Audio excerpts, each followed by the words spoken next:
Donc, bonjour à nouveau. Je ne sais pas, on m'a donné quand même un titre assez générique, médecine nucléaire et lymphome. Je vais essayer d'être rapide, donc essayez de suivre. Donc pour le lymphome, il s'agit d'une maladie qui fait partie des maladies lymphoprolifératives, donc dominées par le Hodgkin et le non-Hodgkin. Il faut savoir que la classification Ann Arbor a bouleversé le diagnostic et le suivi. Et a permis une classification qui est robuste et utilisable pour les différents lymphomes. Pour le Hodgkin, on arrive à distinguer la forme classique avec ses 4 sous-types et la forme Popema. Pour le lymphome de Hodgkin, bien sûr, la cellule de Steinberg est la cellule maîtresse, mais qui représente seulement 1%, avec un environnement très spécifique qui va nous intéresser, nous, les médecins nucléaires. Donc le lymphome de Hodgkin se présente comme une maladie ganglionnaire sus-diaphragmatique principalement, qui peut toucher les organes, donc les viscères et la moelle osseuse dans 10% des cas. Par contre, pour la classification des lymphomes non hodgkiniens, j'en passe, il y en a vraiment tellement pour les lymphomes B à grandes et à petites cellules, les lymphomes T, les ankylaires et les anaplasiques. Donc ça a été détaillé par le professeur Aboua. Par contre, pour la classification des facteurs de risque, on devrait s'intéresser un petit peu aux différentes classifications allemandes et franco-belges, et également à l'IPI pour les lymphomes non hodgkiniens. Donc il faut savoir ces différentes classifications, essayent de se partager un petit peu le gros gâteau, et on voit qu'elles se placent différemment pour la pratique courante. On passe directement au mode furtive. Pourquoi on parle de TEP et non pas de TDM? Il faut savoir que la TDM comporte quand même une certaine limitation avec les formes incertaines. Donc ces formes incertaines correspondent à des réponses complètes, mais dont la taille de la tumeur reste supérieure à 1,5 cm et une réduction de plus de 75%. Donc comme pour cet exemple par exemple. Cependant, la TEP vient éliminer cette incertitude grâce aux critères de Lugano qu'on verra plus tard. Donc il faut savoir que la TEP, par rapport au lymphome, non seulement a permis le upstaging, mais surtout la localisation intramédulaire qui est infrascanographique. Également, elle permet de préciser le diagnostic dans les formes équivoques, mais également, bien sûr, le upstaging pour les formes qui étaient dites auparavant localisées. Pour le follow-up, il faut savoir que des patients qui ont été classés, des patients éligibles à la radiothérapie, ont été reclassés et nécessitaient seulement une chimiothérapie. Donc pourquoi on parle de TEP? La TEP est une technique qui utilise un radioisotope, c'est une imagerie hybride. On fera un scanner couplé à une imagerie moléculaire, à savoir le FDG qui est préalablement injecté. Et ainsi, le médecin nucléaire va essayer de recueillir cette image métabolique qui est la TEP de tout le corps pour permettre de localiser cette activité métabolique lymphomateuse. D'un autre côté, on a l'image radiologique qui va donner des informations anatomiques et qui permettent à la fusion, la quantification et la discussion des diagnostics différentiels. Ici est représenté un PET scan normal. On voit bien la fixation cérébrale cardiaque, hépatique et l'élimination vésicale. Donc le TEP-FDG comporte quand même des éléments très intéressants, à savoir son avidité, donc en matière de lymphome, donc l'avidité qui est précoce par rapport à l'imagerie anatomique, détecte quand même les petites cellules et permet la planification thérapeutique et la présence de maladies sous-jacentes. Ça comporte quand même quelques limitations, à savoir la variante thymique comme représentée ici, la graisse brune qui peut être quand même assez dérangeante quand il y a des ganglions à surveiller, et la réaction de l'os pour le traitement après chimiothérapie ou injection de facteurs de croissance. Les faux négatifs sont représentés beaucoup plus par la nécrose, la taille tumorale et l'avidité qui n'est pas représentée, surtout pour les tumeurs solides, parce qu'il faut savoir que pour les lymphomes indolents, l'absence de fixation ne veut pas dire un examen qui est peu sensible. Le SUV est un élément très important en TEP-FDG. Il y en a plusieurs formules. Il faut juste savoir qu'en pratique courante, on utilise le SUVmax. Pour le TEP, en matière de lymphome de Hodgkin, on avait dit que la cellule de Steinberg représente 1% de la masse tumorale et que tout le reste était représenté par le micro-environnement. Et toute la fixation FDG, en fait, en plus de la fixation qui est en rapport avec l'activité tumorale, en grande partie en rapport avec cet environnement. Donc le lymphome de Hodgkin a une représentation qui est beaucoup plus sus-diaphragmatique. L'examen de base permet le upstaging dans la majorité des cas avec la localisation ostéomédulaire et la visualisation des ganglions qui paraissent normaux au scanner mais qui sont avides à FDG. Dans certains cas, ça permet également le downstaging avec les splénomégalies qui sont d'origine non lymphomateuse d'activité normale et les ganglies, les adénopathies qui paraissent plutôt pathologiques au scanner mais qui ne sont pas avides au FDG. Donc ici, on voit une représentation d'une infiltration ostéomédulaire à scanner normal.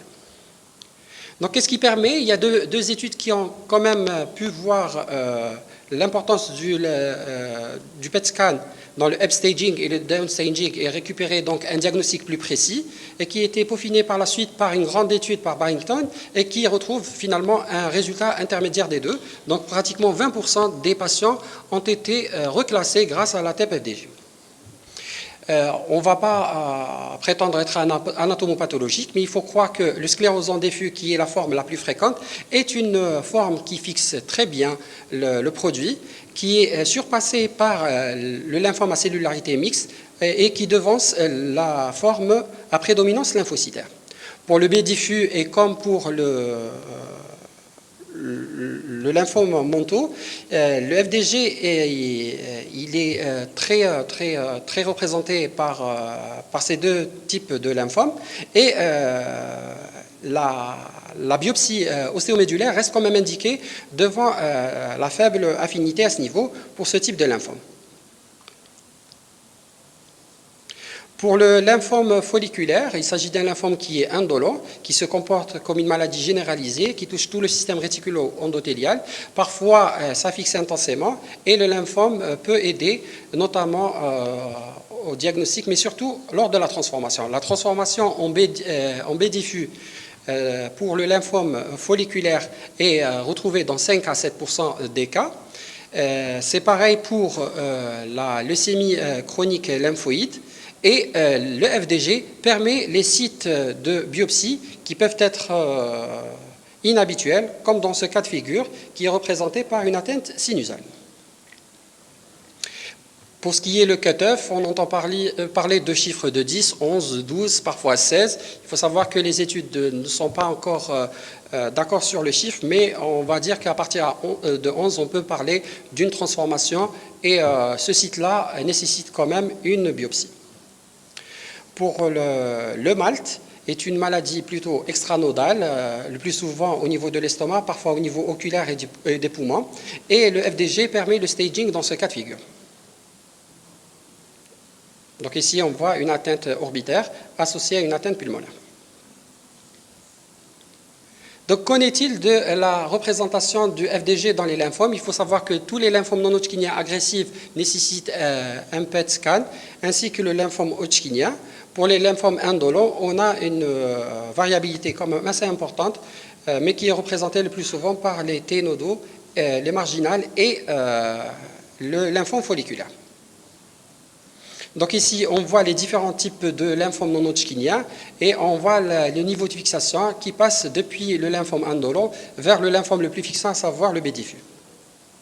Donc en résumé, si on prend les formes nodales, on voit que le lymphome hodgkinien est bien représenté dans ce cas de figure parce que le PET scan permet de décrire l'extension loco-régionale ainsi que l'atteinte sus- et sous-diaphragmatique.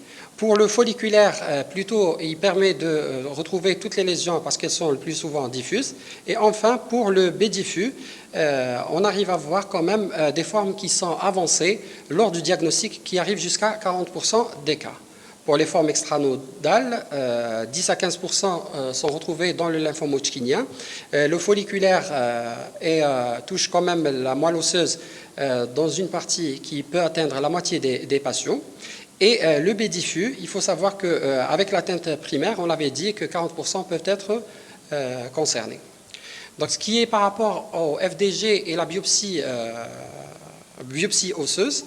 Le lymphome hodgkinien et le lymphome diffus fixent quand même le FDG, mais on les interprète différemment. D'accord? Donc, faut-il faire une biopsie osseuse avec le NFDG? Quand il est positif et focalisé, pas la peine. Quand il est diffus et homogène dans le lymphome hodgkinien, c'est une variante tout à fait normale à cause de la réaction des chymokines. Par contre, dans les lymphomes, quand c'est négatif, donc il faut savoir qu'à cause de la faible valeur prédictive positive, on est obligé de faire quand même une biopsie dans les non-hodgkiniens. Donc on va parler un petit peu de critères de Lugano qui ont bouleversé quand même le suivi du lymphome. On a les deux études ici. Et on voit qu'on est parti timidement après les caractéristiques qui étaient données par le scanner. En 2007, on était quand même un peu plus prudent et dire qu'un examen était négatif, condoville 2, et avec un ganglion qui était petit. En 2014, on était beaucoup plus rassurés par les études qui sont venues après et les critères Chesan qui sont venus nous rassurer. Et on utilise maintenant le score de Deauville pour la classification des critères de Lugano 2014. Donc, qu'en est-il du Deauville? Donc, je pense que tout le monde connaît ça. Donc, on a 5 scores. On rajoute le score X pour les atteintes qui sont équivoques. On parlera d'une réponse complète pour la majeure partie du globe à partir de 3 et en deçà. Par contre, pour les Allemands, pour les différentes études GSHS, c'est à partir de 2. Donc, ils sont plus prudents. Ici, on a la représentation de différents patients qui avaient une maladie qui était plus ou moins localisée au départ, surtout sus-diaphragmatique, et qui ont répondu différemment de Deauville donc, 1 à 5.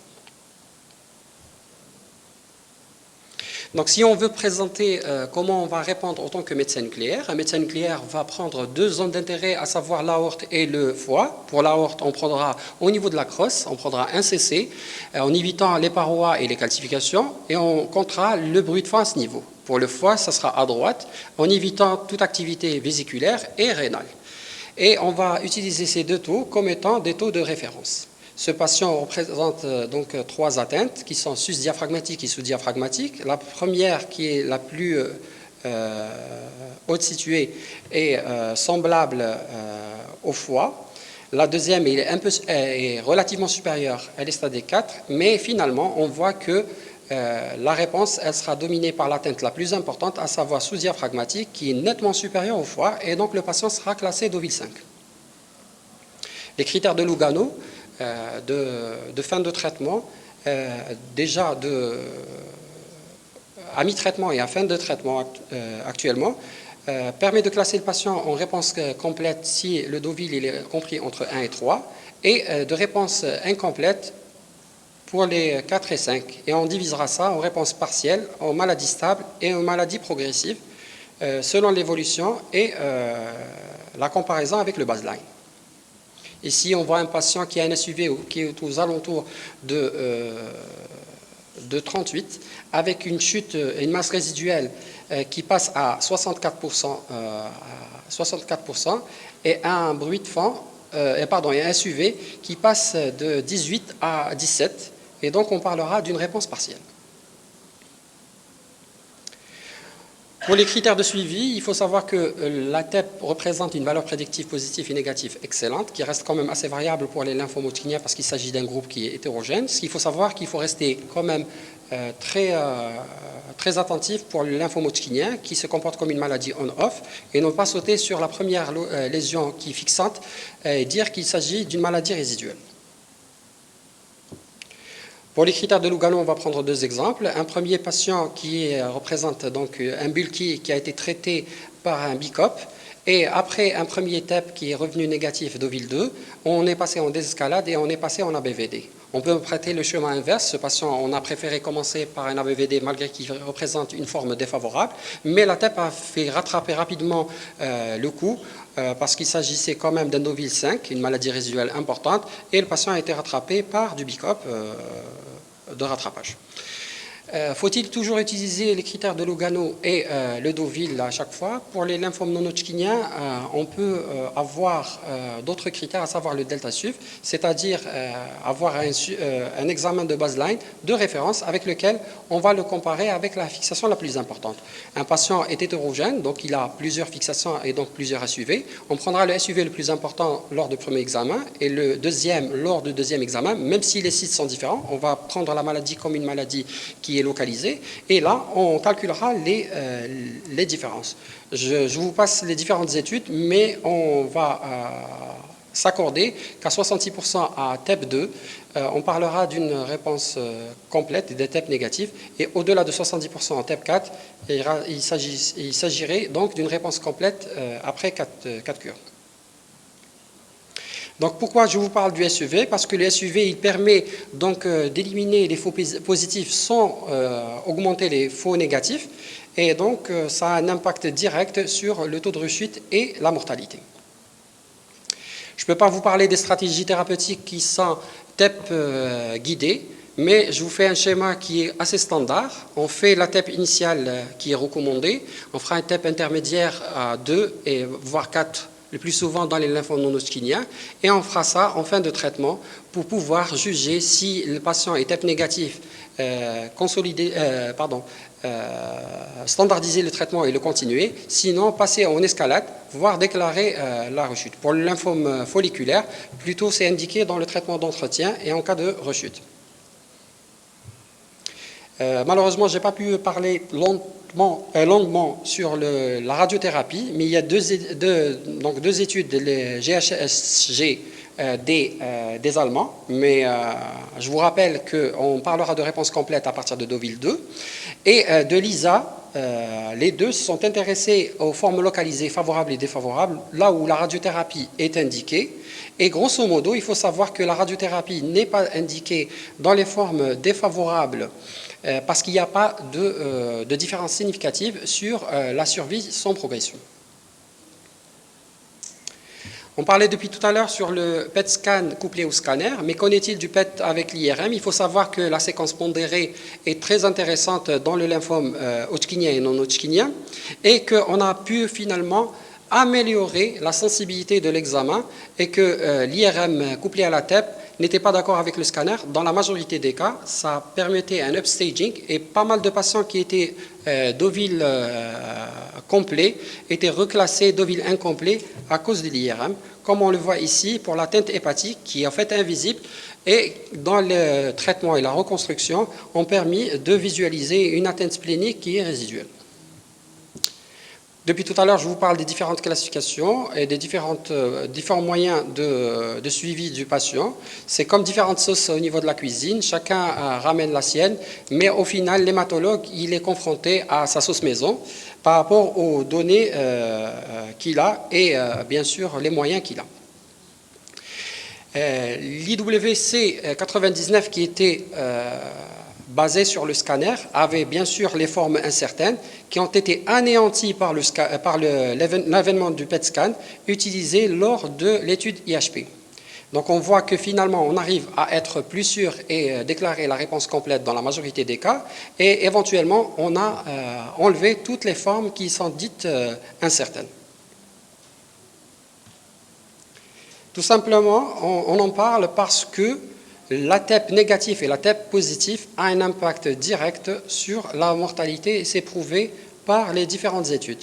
On veut avoir plus que ça. Pourquoi attendre jusqu'à la fin du traitement pour prédire l'évolution de la maladie? On est passé au TEP intermédiaire à 2 et à 4 cures. Les différentes études qui sont représentées ici ont utilisé différentes manières de procéder à TEP 2, TEP 4, TEP 3 parfois même. Mais l'essentiel, on peut se mettre d'accord que finalement, toutes les études ont montré qu'il y a une différence significative et très importante quand la TEP est négative pour le pronostic. Donc on peut prédire finalement l'évolution de la maladie, la rechute et la réponse thérapeutique, donc l'efficacité thérapeutique dès le départ de la maladie. Si on prend ce TEP précoce en matière de lymphome, il s'agit d'une maladie qui est dite on-off, c'est-à-dire le bilan initial retrouve des fixations très impressionnantes à cause du micro-environnement, mais qui disparaissent complètement le plus souvent après une première TEP, thérapie efficace. D'accord? Parce que finalement, ce qu'on est en train de voir, ce n'est pas forcément la tumeur elle-même, mais plutôt l'environnement dans lequel elle baigne. Pour la maladie non hodgkinienne, il s'agit beaucoup plus d'une réponse graduelle et on va distinguer, à la différence des lymphomes de Hodgkin, on va retrouver donc les bons répondeurs. Ici, on verra plutôt les répondeurs précoces, des répondeurs longs ou tardifs. Donc si on va résumer les recommandations, il faut savoir que les recommandations, il n'y a pas d'obligation claire, mais quand on dit recommandation de classe A, ça veut dire que finalement, on doit s'aligner quand c'est possible. Dans le lymphome hodgkinien, non hodgkinien, avide agressif et le folliculaire, au bilan initial, ça permet d'éviter les biopsies quand il s'agit d'une forme localisée et avide à FDG. Une TEP négative au niveau ostéomédulaire nécessite quand même une biopsie pour les lymphomes non hodgkiniens. Pour le suivi, il est recommandé de faire une TEP intermédiaire dans les différents types agressifs et le lymphome de Hodgkin. Et en fin de traitement, pour la consolidation ou bien la déclaration de la rémission complète. Ce qui en est pour la surveillance, pas de recommandation pour la surveillance. Si ce n'est pas une rechute, là, on reprendra le patient à nouveau pour un nouveau cycle thérapeutique. Et enfin, pour ce qui est du reste, c'est-à-dire les lymphomes T et les lymphomes mentaux, donc il faut savoir que les recommandations s'accordent beaucoup plus sur le diagnostic initial. Pour les lymphomes T, ça dépend s'il s'agit plutôt d'un lymphome nodal, extranodal, cutané ou pas. On va parler un petit peu du volume métabolique total et la distance maximale. Le volume métabolique total était déjà connu par les hématologues dans le bulky avec le calcul donc, de l'indice médiastino-pulmonaire et qui était finalement utilisé depuis toujours sans qu'ils sachent qu'ils sont en train d'utiliser le volume global. Mais ce qui intéresse le médecin nucléaire, c'est utiliser ce volume pour une maladie qui est disséminée, qui est éparse.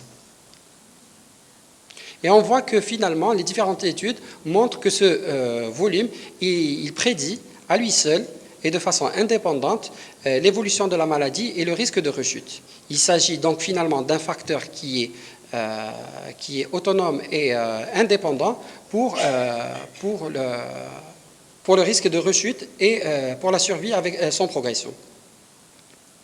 Comparé à TEP positif ou négatif, on voit que le volume métabolique, il essaie d'écarter les patients qui sont malgré TEP négatif. Donc on voit que la survie n'est pas la même. Quand il s'agit d'un petit volume ou d'un gros volume, s'agit-il d'un TEP négatif ou TEP positif? Donc il s'agit bien d'un paramètre qui est indépendant. Pour le Dmax, c'est-à-dire la distance maximale, là c'est beaucoup plus intéressant parce qu'au lieu de s'intéresser seulement au volume, on essaie de voir comment la disparité de la maladie se fait. On a deux exemples ici. Le premier qui est donc à gauche, donc c'est un B diffus de 38 ans avec LDH à 969. Chez qui on trouve le SUV aux alentours de 35 avec IPI à 3. Le volume métabolique est aux alentours de 362 cm3 avec donc un TEP intermédiaire qui était classé Deauville 4. Donc on voit que la distance elle est peu importante par rapport au deuxième cas. Par contre, au final, on est surpris, le patient ne présente pas de récidive particulière avec un follow-up de 107 mois. Donc finalement, malgré que le patient avait des facteurs mauvais dès le départ, avec donc un Deauville qui était classé 4, mais la distance, elle, avait apporté un élément supplémentaire et le patient n'est pas classé, et donc a une survie sans récidive d'au moins donc 107 mois. Le deuxième cas est relativement semblable, si ce n'est par rapport à des facteurs qui sont beaucoup plus rassurants. On dort bien sûr donc du volume et de l'IPI. Donc on voit le SUV qui n'est pas très important aux alentours de 11,4, un volume qui est semblable à 362. L'ITEP dans ce cas-là était plus ou moins rassurante à 2, donc on avait déclaré le patient en rémission complète. Mais par contre la distance était beaucoup plus importante, elle était à 744 mm Et là, on a observé une récidive à 17 mois et le patient est en follow-up de 17 mois.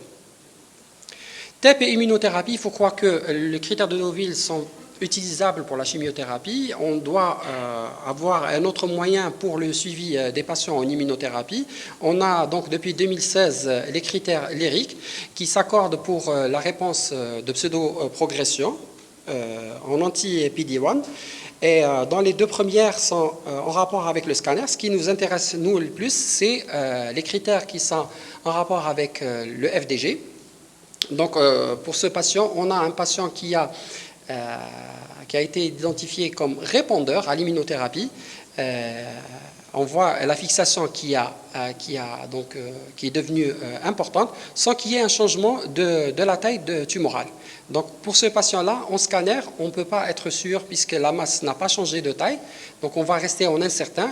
Mais en médecine nucléaire, le fait d'avoir donc une taille qui reste la même avec une fixation qui est importante, il s'agit plutôt d'une pseudo-progression et donc plutôt d'une bonne réponse à l'immunothérapie. Donc il s'agit d'un moyen qui est précoce, prédictif d'une bonne réponse thérapeutique qui a un impact direct sur la PFS et la survie globale.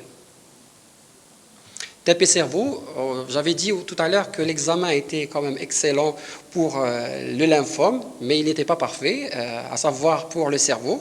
On essaie de se débrouiller, donc finalement, par rapport à l'atteinte cérébrale, on est quand même assez médiocre. Il faudrait que la taille de la tumeur et que le lymphome soit primaire pour qu'on arrive à le voir quand même avec l'FDG. Sinon, il permet le diagnostic des lésions extra-cérébrales, donc le bilan d'extension global. Et on a d'autres marqueurs maintenant qu'on peut utiliser, le plus souvent couplés à l'IRM, et qui peuvent même être intéressants pour le suivi. Donc si on parle d'un nouveau traceur pour le cerveau, on va parler des nouveaux traceurs, mais avant, donc un clin d'œil nostalgique pour le gallium-67, qui a été longuement utilisé dans le suivi des maladies lymphomateuses, mais des maladies granulomateuses. La scintigraphie osseuse qui est toujours utilisée, maintenant couplée au SPECT-CT, on voit quand même la fixation qui est importante et qu'on arrive à voir malgré qu'il n'y a pas d'atteinte osseuse au scanner. Cependant, la TEP dépasse largement la fixation qu'on a pu trouver avec la scintigraphie osseuse. Pour l'octréoscan, il faut savoir que les lymphocytes font partie du système APIUD, c'est-à-dire ils ont des récepteurs à la somatostatine.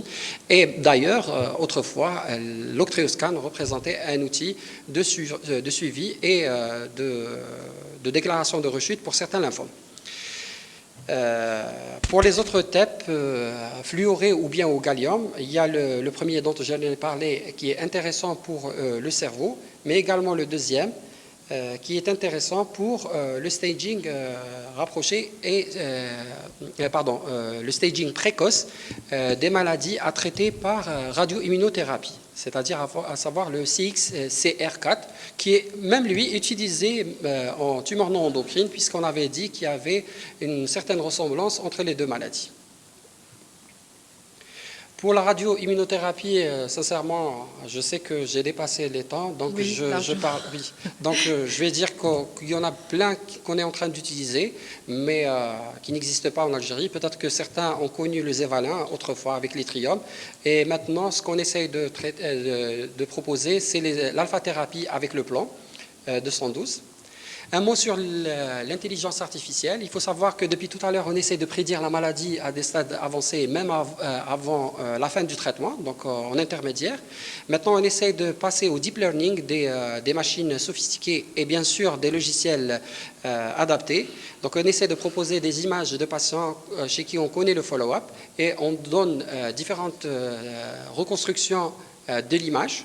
Je sais que c'est un peu technique, mais c'est juste pour dire que finalement, si on essaie d'homogénéiser, d'harmoniser les images PET par les différents centres, par les différentes machines, la prédiction dès le diagnostic de l'évolution et de l'FPS et la survie globale du patient peut être donnée lors du diagnostic du patient avant même n'importe quel traitement. Peut-être qu'un hématologue nous prescrive lymphome, mais un médecin nucléaire continuera à lire FDG à chaque fois qu'il le fasse, et je vous remercie.